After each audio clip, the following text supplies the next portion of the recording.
निश्चित है समय परिवर्तनशील है व नवनिर्माण बदलाव मांगता है।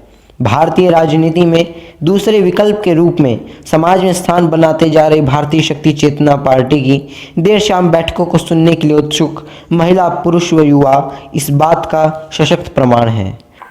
लेकिन नहीं, हम भी समाज का हिस्सा, हम भी नागरिक हैं। लोकतंत्र में सबसे प्रथम जो मतदाता, सबसे बड़ा अधिकार मतदाता के पास होता है, तो हमें जागरूक होना होगा।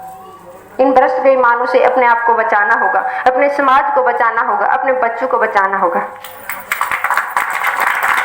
अंत में आप सभी से मैं निवेदन करती हूँ कि अपने मत को किसी भी लोभ लालच में मत बेचना। तुम मत नहीं बेच रहे, अपना वजूद बेच रहे हो, अपने बच्चों का भविष्य बेच रहे हो। ये मेरा निवेदन है। आप किसी भी पार्टी को मत दो, नाटो पर दबा दो। आपको किसी पार्टी की विचारधारा अच्छी नहीं लग रही, आपकी अपनी वो है, लेकिन मत का गलत प्रयोग मत करना, क्योंकि यदि हमने मत का गलत प्रयोग कर दिया तो हमने अपने बच्चों का भविष्य बर्बाद कर दिया। आज से 70 साल पहले हमारे समाज की क्या व्यवस्था थी और आज देखो हमारे समाज की क्या व्यवस्था है। किसने की? इन राजनेताओं ने। भारतीय शक्ति चेतना पार्टी का जो भी पदाधिकारी है, प्रत्याशी है, वो ये नहीं कि हम 21 तक पर, हम तो सिर्फ राजनेता 21 तारीख तक हैं।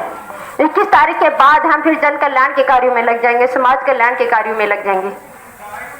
आज समाज का जितना भी पतन हो चुका है, उससे समाज को ऐसा नहीं है बदला नहीं जा सकता, सुधार लाया जा सकता है, लेकिन एक व्यक्ति सुधार नहीं ला सकता। हम सबको प्रयास करना होगा, तभी हम अपने समाज में परिवर्तन ला सकते हैं। तो यह एक युग परिवर्तन का अभियान है। इसमें आप सभी से मेरा निवेदन है कि आपको यदि भारतीय शक्ति चेतना पार्टी की विचारधारा अच्छी लगे तो अधिक से अधिक बांसुरी का बटन दबाकर मेरा सहयोग करना। और अंत में आपसे बीच में एक निवेदन और करना चाहती हूँ कि जो भी प्रत्याशी आपके बीच में आए, मैं एक निवेदन आपसे करूंगी कि उससे 5 बातें पूछ लेना। क्या आप नशा मुक्त हो? क्या आप मांसाहार मुक्त हो? क्या आपके ऊपर कोई आपराधिक मामला है? क्या आपने किसी चरित्रहीनता के किसी मामले में लिप्त हैं? क्या भ्रष्टाचार मुक्त है? अब ये 4-5 बातें उससे पूछ लेना। यदि उसमें ये गुण हो तो आप उसे मतदान कर देना। एक अपराधी व्यक्ति कभी भी अपराध मुक्त समाज का निर्माण नहीं कर पाएगा। एक भ्रष्टाचारी व्यक्ति कभी भी भ्रष्टाचार मुक्त का समाज का निर्माण नहीं कर पाएगा। एक चरित्रहीन व्यक्ति कभी भी चरित्रता का समाज का चरित्रवान समाज का निर्माण नहीं कर पाएगा। एक नशा करने वाला व्यक्ति कभी भी नशा मुक्त समाज का निर्माण नहीं कर पाएगा। तो सोचना आपको है कि आप किसे मतदान देना है, अपना मत का प्रयोग कहाँ करना है। भारतीय शक्ति चेतना पार्टी पुनः पुनः आप सब लोगों के बीच में आती रहेगी और अपने जन कल्याण और समाज कल्याण को लक्ष्य को लेकर आप सब लोगों के बीच में रखती रहेगी।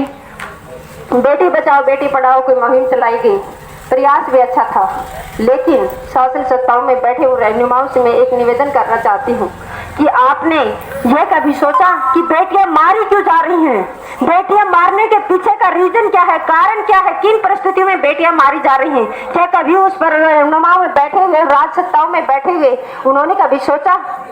कोई भी माता अपनी बेटी को नहीं मारती। वो परिस्थिति के वशीभूत होकर वह उस जघन्य अपराध का अपराधी बनती है। उसकी आत्मा उसे बार बार कोसती है। क्यों? क्योंकि या तो वो आर्थिक तंगी के वशीभूत होकर या वो अपने नशेड़ी पति की विषमताओं से ग्रसित होकर उस जघन्य अपराध को अंजाम देती है। वो सोचती है कि इन कष्टों को मैंने तो सहन कर लिया, लेकिन मेरे आने वाली वो नन्ही सी जान इन कष्टों को नहीं सहन कर पाएगी, इसलिए वो उन विषम परिस्थिति में अपराधी बनती है।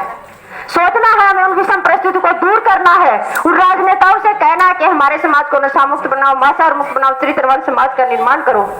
भारतीय शक्ति चेतना पार्टी की चरखीदार विधानसभा क्षेत्र से प्रत्याशी नेताजी व आप सभी बड़े बुजुर्गों, प्रबुद्ध नागरिकों, ग्रामवासियों का भी आभार व्यक्त करता हूं कि आप अधिक से अधिक संख्या में इस कार्यक्रम को सफल बनाने के लिए उपस्थित हुए।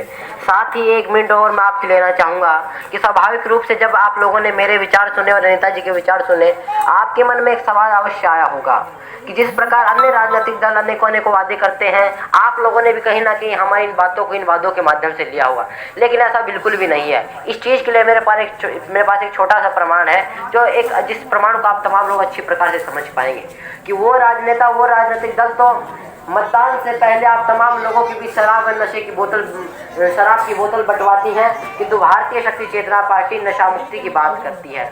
वो लोग तो आप लोगों को पैसे बांटते हैं, चुनाव से पहले आप लोगों को अनेकों साड़ी, साइकिल इत्यादि सामान बांटते हैं, किंतु भारतीय शक्ति चेतना पार्टी भ्रष्टाचार मुक्त देश के निर्माण की बात करती है। तो यह अंतर हमारे अन्य राजनीतिक दलों के बीच यह अंतर साफ रूप से इस चीज को स्पष्ट करता है कि भारतीय शक्ति चेतना पार्टी को सत्ता व राजनीतिक भूख नहीं है। हमें भूख है अपने समाज को समृद्ध बनाने की, हमें भूख है अपने समाज को एक चेतनावान बनाने की, समाज को मजबूत बनाने की। हमें इस चीज की भूख है कि हमारे देश का, प्रदेश का हर नागरिक यह कह सके कि मैं तमाम अच्छी अच्छी सुविधाओं से युक्त जीवन जी रहा हूँ, मुझे सभी सुविधाएं मिल रही हैं, मैं एक अच्छा जीवन जी रहा हूँ, चाहता हूँ इसी प्रकार का शासन हमारे देश में बना रहे। तो अंत में पुनः आप लोगों से निवेदन करता हूँ कि आप अधिक से अधिक मतों से भारतीय शक्ति चेतना पार्टी के प्रत्याशी अनीता जी को विजयी बनाएं, उन्हें विधानसभा पहुंचाएं। अंत में आप तमाम लोगों का आभार कि आप लोग यहाँ इस कार्यक्रम में शामिल हुए। सादर जय माता की, सादर प्रणाम।